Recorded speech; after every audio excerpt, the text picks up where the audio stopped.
নমস্কার, আমি গার্গী। আজ শুরু করব অজানাকে জানো সিরিজের পর্ব 1, কলিকাতার বরফ।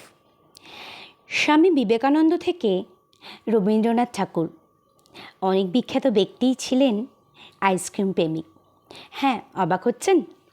শুনুন তাহলে। রবীন্দ্রনাথ ঠাকুর এবং শুধু রবীন্দ্রনাথ ঠাকুরই নন, স্বামী বিবেকানন্দ থেকে শুরু করে আরও অনেক মনীষীরাই কিন্তু আইসক্রিম প্রেমিক ছিলেন। কিন্তু কিভাবে এলো এই আইসক্রিম? আমেরিকা থেকে প্রথমে কিন্তু আনা হয়েছিল এই আইসক্রিমের তৈরি করার প্রথম উপকরণ বরফ। জানেন কিভাবে আনা হয়েছিল বরফ? তাহলে জেনে নিন। কলকাতায় যখন প্রথম বরফ এলো, তখন সে দুর্লভ বস্তুটি অল্প সময়ের মধ্যেই বাঙালির কিন্তু খুব কাছের হয়ে উঠেছিল। আমেরিকা থেকে প্রথম বরফ নিয়ে আসেন আইস কিং টিউডার সাহেব। প্রিন্স দ্বারকানাথ ঠাকুরকে বরফ ব্যবসায় বাধা দিয়েছিল কিন্তু এদেশের ইংরেজরা।